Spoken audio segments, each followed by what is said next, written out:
How does one deal with insecurity? Life is insecure. There is no security about life because… Shall I reveal a secret to you? Hmm? However young and healthy you are, you're going to die one day. I'll bless you with a long life, but you will die one day. Is it okay? No? So you can die joyfully or you can die crying, it's up to you. But anyway you'll die one day, yes or no? If you say, I don't want to die, today you start the chanting, I don't want to die, I don't want to die, I don't want to die. All that'll happen is you will not live, but you will die. Yes?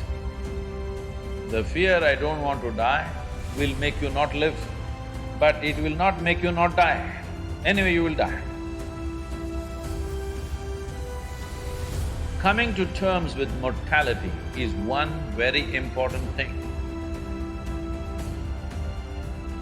If you don't come to terms with mortality, you're living in a fancy world of unreal world, not in the real world. The real world is, we come and go. So many countless number of people have come and gone before us, isn't it? You're you're in an institution from 1857.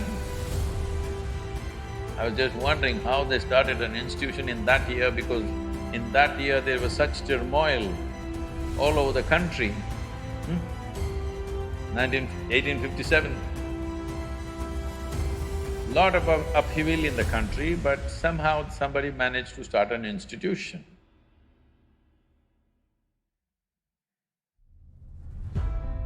The soil that you're walking upon, we don't know how many people are buried. Yes or no? All these countless people, number of people who walked this planet before you and me, where are they? They're all topsoil. Yes or no? This will also become topsoil one day. Unless your friends choose to bury you real deep, fearing you may raise from the dead. There have been certain instances. This happened. There was an old couple in Texas, over 75 years of age. It was their dream to go to the Holy Land or the Jerusalem. But because of business and then children growing up, going to the university and their marriages and da-da-da, they never made it. When they're over 75 years of age, they made the trip to Jerusalem. Jerusalem is a place where every cobblestone reeks of history. So they walked that pathway where Jesus is supposed to have walked. They went to that place where he's supposed to have walked on the water and many things like this. They were overwhelmed by this whole experience. And unfortunately, the lady had a heart attack and she died. Then the man was preparing to take her body back to Texas. But then the local people approached and said, see, Jerusalem is the Holy Land. This is the right place to die. She's done the right thing. So let's do all the rituals here and bury her here. And it just costs you $25,000. Because if you take her back to Texas, just the transportation costs $18,000 and local charges, and in America the cemetery charges are very heavy. All this put together, you will spend much more money, and above all, she's chosen to die in the Holy Land. This is where she must be buried, let's do it. The man said, no, I'm taking her back to Texas. They said, see, you're very distressed because of your wife's death. You're not able to think straight, we can understand. So we will give you a super discount, $15,000. This is a haggling place, you know. Let's do it. The man thought about it and he said, no, I will take her back to Texas. Then they said, see, it doesn't make sense. I can see you're very distressed. You lost your wife of 45 years, so obviously you're very, very distressed, you're not thinking straight at all. We can understand this just because of that. You are an American and you are from Texas, so we give you an absolute super discount, $10,000. Let's do it. Come on, let's do it, let's do it. You must… what I'm talking, if you want to understand, you must go to Kashi or Haridwar, someplace, how these things happen. Then the man thought about it and he said, no, I'm taking her back to Texas. And they threw their hands up and said, why? What's the problem with you?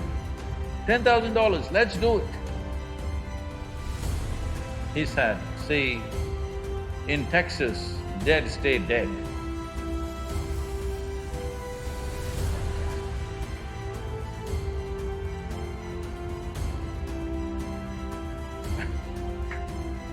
So,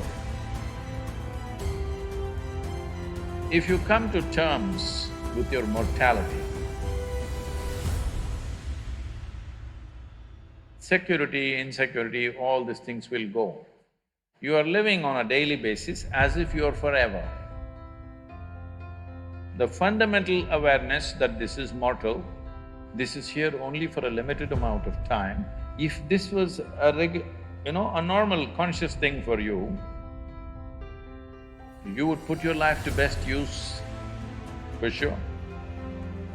And if you come to terms with that one thing, there would be no insecurity because there's nothing to gain, nothing to lose in this life. You came with nothing. Whatever the hell is happening, you're on the profit side. Yes or no? Huh? Isn't it so? Did you come with investment? No. You come with nothing, so whatever the hell is happening, you're always on the profit side, isn't it? And anyway, they don't allow you to take a container in the end. So all you have is how profound, intense and beautiful is your experience of life. So don't make too much fuss about it. You're acting as if you're going to lose something. No. There's nothing to lose, nothing to gain because you come and you go. You may think, oh, my life, my life. No, it's your life on this planet is like a pop-up. On the computer screen you've seen these pop-ups. You just pop up and pop out.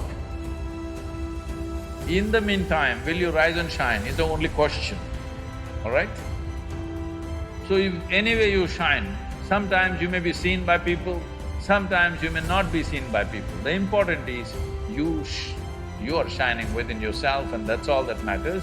If people have eyes, they will see it. If they have no eyes, they won't see it, that's their problem. But you are living an intense and profound life, that's all that matters here. If you understand this and if you bring this into your life, insecurity will not happen because security can happen only in death.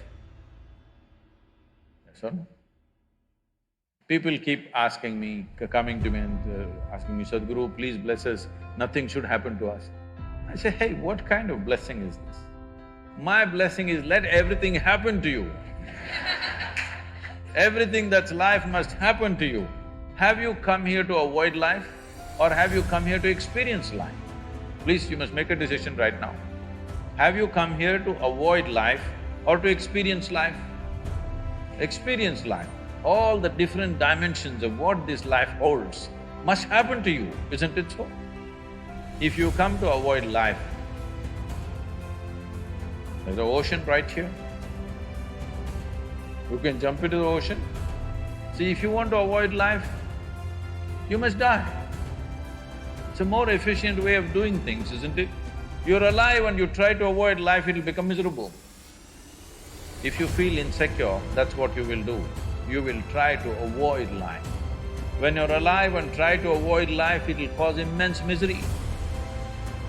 When you're alive, you live. When you die, don't get up from the dead.